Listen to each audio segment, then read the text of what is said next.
July 2006. A relocation agency in Panama City posts a photo of two smiling customers on its website. The woman is Ann Darwin. The man beside her is her husband John, who drowned 4 years earlier. His death certificate was signed. His life insurance was paid. His 2 sons had already mourned him. That photograph sat on that website for over a year, in plain sight, and nobody thought to look. When someone finally did, it took 3 words and a search bar. Here's how it got that far. Seaton Carew, Northeast England. A flat, cold stretch of coast where the North Sea does most of the talking. March 21, 2002. John Darwin, 51, a teacher-turned-prison officer, takes his canoe down to the water. Red canoe, calm enough day, no drama, neighbors barely look up, people paddle off this beach all the time. That evening he doesn't come home. Anne rings the police. The Coast Guard is out searching within the hour. Helicopters, lifeboats, men walking the tide line with torches. The search runs for days and finds absolutely nothing. Weeks later the canoe turns up split and battered, exactly the wreckage a drowning is supposed to leave. Which was the point. Because while they searched the water for his body, John Darwin was ashore, watching. He paddled out, come back in further along the coast and hidden. No body because there was no death. The first nights he slept rough in a tent nearby, listening to a search party hunt his own corpse. Not a film escape. A middle-aged man in a damp sleeping bag, waiting for the fuss to die down. The plan was never clever. It was just relentless. And relentless, it turns out, is the much harder skill. Why do it? Money. The Darwins had overstretched on property, and the debts had stopped being theoretical. Credit cards, mortgages, a rental business bleeding out. Ordinary financial panic, with a deeply unusual solution attached. Because a missing man is worth nothing. A dead man was worth around £250,000. So they waited. In April 2003, a coroner formally recorded that John Darwin had died at sea. Anne collected the life insurance and the pension. On paper the file was closed and the man was gone. And here's the part that's harder to sit with than the money. Their 2 sons believed every word. Mark and Anthony, both grown men, lost their father with no body to bury and no goodbye. They comforted their mother. They told friends about the accident. They rebuilt their lives around the hole he left. One of them later said, the grief was the realest thing he'd ever felt. Nobody was performing. And their father was roughly 20 feet away, on the other side of a bedroom wall. The Darwins owned 2 houses side by side. Number 3, where Anne lived. Number 4, chopped into rented bed sites. John moved into one of those bed sites. Same street, same sea view. A dead man lodging beside his own widow. But walking in and out of a front door on that street was impossible. So they made another way. They knocked a hole through the wall between the 2 buildings and hid it behind a wardrobe. A hinged panel, some careful joinery, coats hanging in front of it. That was the entire vanishing act.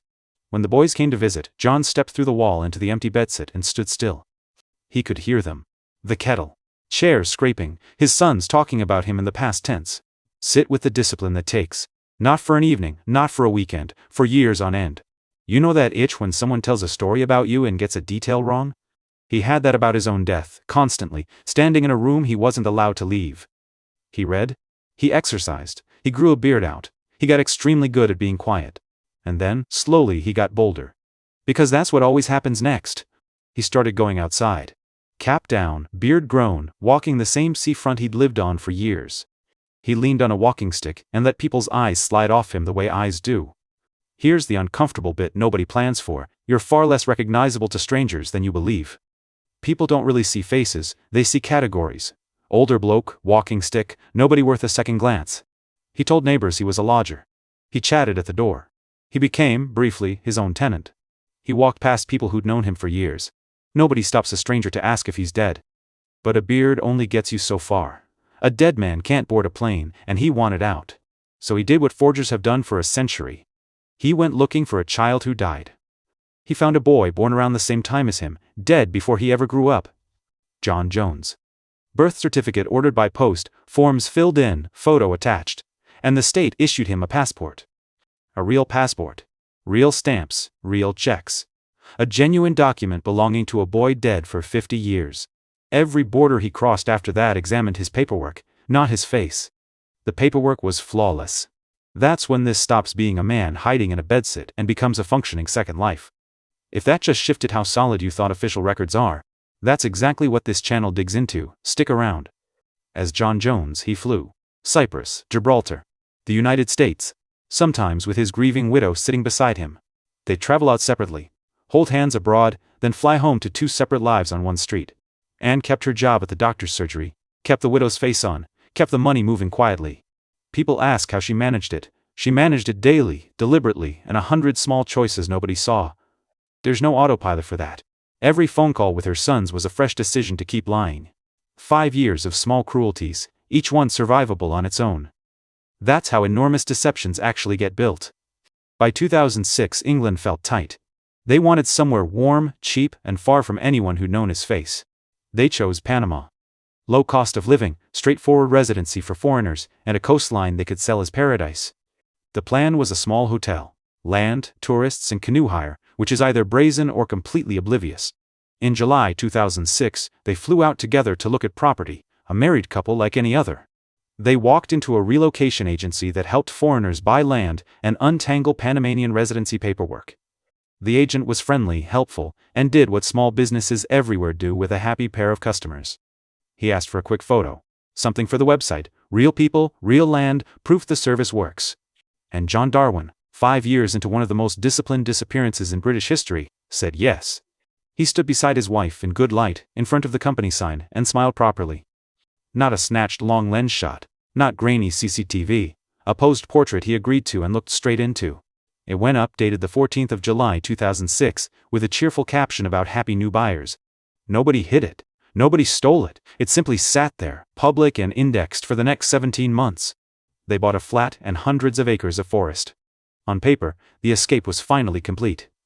And then, in late 2007, the man who had done everything right did the one inexplicable thing. On the 1st of December, John Darwin walked into a police station in central London and introduced himself. He said he thought he was a missing person. Then he claimed he remembered nothing of the last 5 years. Amnesia. The oldest excuse theirs, told by a man who'd flown in days earlier on a dead child's passport. Why come back? Residency paperwork tightening, money thinning, and he missed his sons. Probably all three at once. The story went everywhere. Canoe man returns from the dead. His sons were told their father was alive. Mark and Anthony were, for about a week, the happiest men in England. Hold on to that week. Because the amnesia story only had to survive until one ordinary person got properly curious. Somewhere in Britain, a member of the public read the coverage and simply didn't buy it. No badge, no training, no access to anything at all. Just a computer and a nagging feeling. They opened a search engine and typed 3 words. John, Anne, Panama. Not the canoe, not Hartlepool, not amnesia. Just 2 first names and the country he'd flown home from. And there it was. A smiling couple on an estate agency's website, dated the summer of 2006. A man supposedly blank to his own identity, standing in Panama with a wife who'd buried him. 5 years of work came apart in less time than it takes to make a cup of tea. The picture went to a newspaper. On the 7th of December, it was on the front page. Anne, still in Panama, had been telling reporters she knew nothing. Then she was shown the photo. She said her sons were going to hate her. That was her first honest sentence in 5 years. She flew home and was arrested at the airport. The Widows Act ended on an arrival's floor. Here's what stays with me. Every safeguard they beat was a human one, and humans can be managed. Coroners, insurers, neighbors, officers, their own children, all handled, patiently, one careful conversation at a time.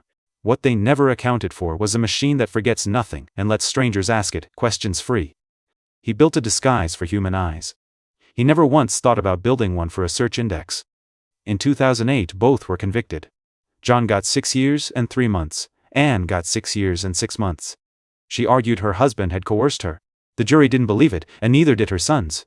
Mark and Anthony gave evidence against their parents. They'd grieved a man who was eating dinner next door. The money went back. The marriage ended. The one thing they never recovered was their sons. The takeaway isn't about faking deaths. It's that you can control your story, never other people's copies of it. 5 years of flawless discipline, undone by a stranger's website, a friendly snapshot, and 3 words typed out of curiosity.